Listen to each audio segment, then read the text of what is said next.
কামৰূপত এতিয়া সৰিয়হ দুলিতে যেন ভূত। কামৰূপত নিৰ্বাচন আয়োগৰ আচৰণ বিধি ভংগ। নিৰ্বাচন আয়োগৰ আচৰণ বিধি ভংগ কৰি কামৰূপৰ আমিনগাঁৱত বিলোৱা হয় লাখ লাখ টকা। কামৰূপ জিলাৰ প্ৰশাসনৰ নিৰ্বাচন আয়োগৰ পৰিবহণ বিভাগৰ অধীনত কুমাৰ ভাস্কৰ বৰ্মন ক্ষেত্ৰত বিলোৱা হ'ল এই লাখ লাখ টকা। সমগ্ৰ দৃশ্য বন্দী সাংবাদিকৰ কেমেৰাত। ধন বিলাই থকা ব্যক্তিক সাংবাদিকে প্ৰশ্ন কৰাত সেই ধন কামৰূপৰ নিৰ্বাচন আয়োগে ভাড়ালৈ অনা যান বাহনসমূহৰ চালক কৰ্মচাৰীক দিয়া বুলি জানিবলৈ দিয়ে। প্ৰত্যেক গাড়ীৰ পৰিৱৰ্তে ৮,৪০০ টকাকৈ প্ৰায় ৫ লক্ষাধিক টকাৰ অধিক টকাৰ লেনদেনৰ দৃশ্য বন্দী হ'ল সাংবাদিকৰ কেমেৰাত। নিৰ্বাচন আয়োগৰ নীতি ভংগ খোদ কামৰূপ জিলা প্ৰশাসনৰ বৰঘৰতে। ঘটনাৰ সন্দৰ্ভত কামৰূপ নিৰ্বাচনী আয়োগৰ দায়িত্বত থকা সহকাৰী আয়ুক্ত পাৰ্থ প্ৰতিম চৌধুৰীক সাংবাদিকে প্ৰশ্ন কৰাত তেওঁ সেই বিষয়ৰ পৰা ফালৰি কাটি পলায়ন কৰে। সাংবাদিকৰ কেমেৰাও দেখি পলায়ন কৰা নিৰ্বাচনী আয়োগৰ দায়িত্বত থকা সহকাৰী আয়ুক্ত পাৰ্থ প্ৰতিম চৌধুৰীয়ে প্ৰত্যেক যান বাহনৰ গৰাকীৰ বাবদ কেৱল মাত্ৰ ৪৪০ টকাকৈ দিব পাৰে বুলি জানিবলৈ দিয়ে। সমগ্ৰ ঘটনা এতিয়া ৰহস্যৰ আৱৰ্তত। কামৰূপ নিৰ্বাচনী আয়োগৰ দায়িত্বত থকা সহকাৰী আয়ুক্তগৰাকীৰো ঘটনাৰ সন্দৰ্ভত ৰহস্যজনক ভূমিকা। দাদা পইচাটো কোনে দিব দিছে? পইচাটো কোনে দিব দিছে?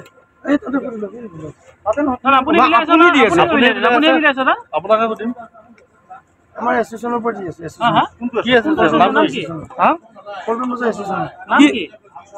নামটো আমি নাজানো। কিহৰ কাৰণে দিছে?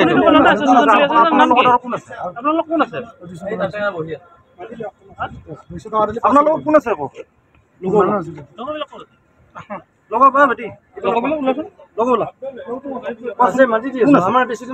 আমাৰ কথা গুৰুত্ব দিয়া নাই। কেছ টকা বিলোৱা নিয়ম নাই। তোমাৰ গাড়ী ১০০ খান ১,০০০ খান যি পইচা দিব লগা আছে তুমি অনলাইন পেমেণ্ট কৰিব পাৰবা, ৰচিদ পেমেণ্ট কৰিব পাৰবা, চেক পেমেণ্ট কৰিব পাৰবা। এতিয়া আচৰণ বিধি বলবৎ হৈছে শুনা।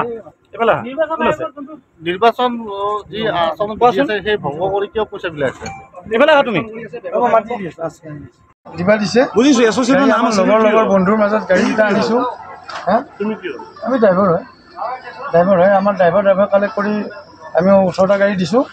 ১৮টা গাড়ীৰ পে'মেণ্ট আমাক মোৰ হাতত কৰি দিছে। মই চবকে ৮,০০০ এইটো নাজানো। আমাকতো আমি ভাড়া গাড়ী চলাই আমাকতো পে'মেণ্ট কৰিবই লাগিব। এছ'চিয়েশ্যনৰ নহয় মই। কিমানকৈ বিলালে আজি এখন গাড়ীত?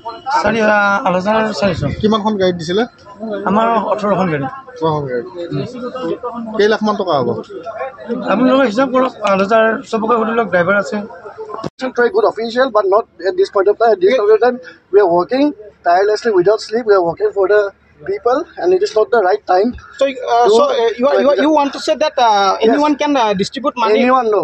The people can distribute 440 rupees and 800 Only 440 per member? 440 rupees each member. Okay. Distributed here. No, my dear. Your information is wrong. Please get it. I have evidence. All of them. Okay.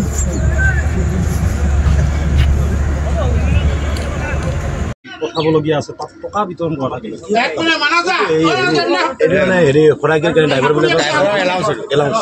এইটো আচলতে আগে পিছে যিবিলাক নিৰ্বাচন অনুষ্ঠিত হৈ যায় তাত জিলা প্ৰশাসনে গোটেইখিনি চায়। এইবাৰ কি আপোনালোকক দিছে? নহয়, এইটো আমাৰ সন্থাবিলাকক দিয়ে। তো যিজন ল'ৰা ভগাই আছে তেওঁ ক'লে যে কিবা ট্ৰেন্সপৰ্ট এছ'চিয়েশ্যনে এইটো দিছে। আমি দিছোঁ। কোনটো ট্ৰেন্সপৰ্ট এছ'চিয়েশ্যন? মই general secretary gather Guwahati. Gather Guwahati taxi union নেকি? ক'ত আপোনালোকৰ অফিচ? মই পল্টন বজাৰত। আচ্ছা, এইটো পইচাটো তাৰমানে এলাউন্স ভগাই আছে। আজি কিমানখনমান গাড়ীত পইচা ভগালে? এইটো আপোনাৰ 216খনমান গাড়ী। কোনে দিছে পইচাটো ভগাব দিছে? এইটো আমাৰ নামটো নাজানো। 216খন গাড়ী আপোনালোকৰ গেটাৰ গুৱাহাটী টেক্সি ইউনিয়নৰ আণ্ডাৰত আছে আৰু তেওঁলোকক আপোনালোকে এইটো ভগাই দিলে। তো কিমান টকা আনিছিলে কেছ টকা? কেছ টকা আমাক দিয়া নাই। আমাৰ RTTS কৰিছে। আমি কেছ ওলাই কিনে দি আছোঁ। কিমান টকা ওলালে?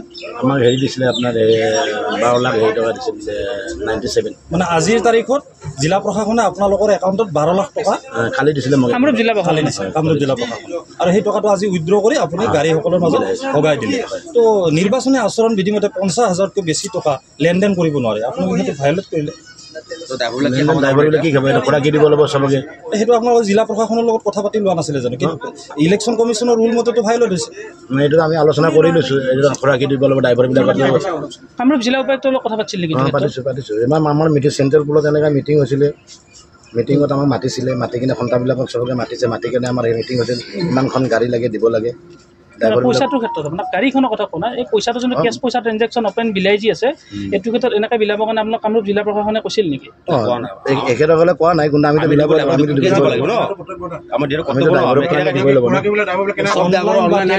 এনেধৰণে দিয়াৰ ব্যৱস্থা আপোনালোকে নকৰিলে ডাইৰেক্ট কেছ পইচা দি দিলে। আপোনালোকক কি হিচাপত দিছিলে পইচাটো? আমাক হেৰি কৰিছে, হিচাপ কেনেকুৱাকৈ দিয়ে প্ৰডিউচ কৰিছিলে আপোনালোকে? নহয় নহয়, আপোনালোকে যে 12 লাখ কিবা টকা পালে কি হিচাপত পালে আপোনালোকে? কেইখন গাড়ীৰ বাবদ পালে আপোনালোকে? মই 216খন গাড়ী দিছোঁ, তাৰ বাবদ দিছোঁ পইচাটো। আপুনি এটা বস্তু মন কৰিছেনে, জিলা প্ৰশাসনে আপোনালোকক নিৰ্বাচনী আচৰণ বিধি মানি লৈ আপোনালোকক কিন্তু তেওঁলোকে অনলাইন ট্ৰেঞ্জেকশ্যন দিছে, কিন্তু আপোনালোকে অফলাইন ট্ৰেঞ্জেকশ্যন কৰি দিলে নিৰ্বাচন আচৰণ বিধি ভায়লেট কৰি দিলে। এতিয়া মই যদি ড্ৰাইভাৰখিনিক যদি পইচা ওলাই কেনে নিদিওঁ, ড্ৰাইভাৰ কিন্তু গাড়ী ইয়াৰ পৰা নিহিলাব, গাড়ীও চলিব লাগিব, ইলেকশ্যনৰ পাৰ হ'ব লাগিব, কিন্তু নিৰ্বাচনী আচৰণ বিধি ভায়লেট কৰিব। কেছলেছ ট্ৰেঞ্জেকশ্যন নাছিল নেকি বাৰু? কেছলেছ, আজিকালি যোনটো কেছলেছ ট্ৰেঞ্জেকশ্যন ধৰক আপুনি এইটো জিপে হওক বা ফোনপে দিও আপুনি কৰিব। ইমান টকা কেনেকৈ আমি 1 লাখৰ ওপৰতো যাব, আৰু মেক্সিমাম ড্ৰাইভাৰ আমাৰ ফোনপে নাথাকে। এইবিলাক প্ৰধানমন্ত্ৰী নৰেন্দ্ৰ মোদীয়ে কৈ থাকে যে ডিজিটেল ইণ্ডিয়া আৰু ডিজিটেলি লেনদেন হ'ব লাগে, আৰু জিলা প্ৰশাসনে আপোনালোকক ডিজিটেলি কৰিলে, কিন্তু আপোনালোকে ভায়লেট কৰি দিলে। কিয় কৰিলে ভায়লেট? আমি একাউণ্টৰ পৰা কেনেকৈ পইচা সোমাম, কেনেকৈ হেৰি হ'ব নেকি? এটা জিপেত এটা কিমান টকা হয়? 1 লাখ টকা কৰিব পাৰিম, বাকীটো কৰিব নোৱাৰোঁ না। ইমান টকা কেনেকৈ ট্ৰানজেকশ্যন কৰিম? আমি মোৰ 200-250 ড্ৰাইভাৰ আছে, কেনেকৈ ট্ৰানজেকশ্যন কৰিম? সিহঁতে কেছে দিব লাগিব। কণ্টেক্টটো কাৰ লগত কৰিছে? গাড়ীৰ কণ্টেক্টটো কাৰ লগত কৰিছে? এইটো আমাৰ হেৰি ইয়াতে মিটিং চেণ্ট্ৰেল বোৰ্ডৰ এনফৰ্চমেণ্ট, MBI, DC, ADC চব আছে। কণ্ট্ৰেক্টটো আপুনি এটা ডিপাৰ্টমেণ্টৰ লগত কণ্টেক্ট কৰিব না যে মই ইমানকেইখন গাড়ী দিম? আমাক সন্থা আছে, সন্থাক মাতে। কি সন্থা আপোনালোকৰ? কোনে মাতে? দ্বিতীয় মাতে। এইটো হেৰি দ্বিতীয় মাতে। দ্বিতীয় মাতে, হয়। কি সন্থা আপোনালোকৰ? Driver welfare association. Driver welfare association আপোনালোকৰ মুখ্য কাৰ্যালয় কি ক'লে? পল্টন বজাৰত আছে। হ'ব এতিয়া দ্বিতীয়। উত্তৰ গুৱাহাটীৰ পৰা হিমাংক দাসৰ ৰিপৰ্ট, এনি লাইভ।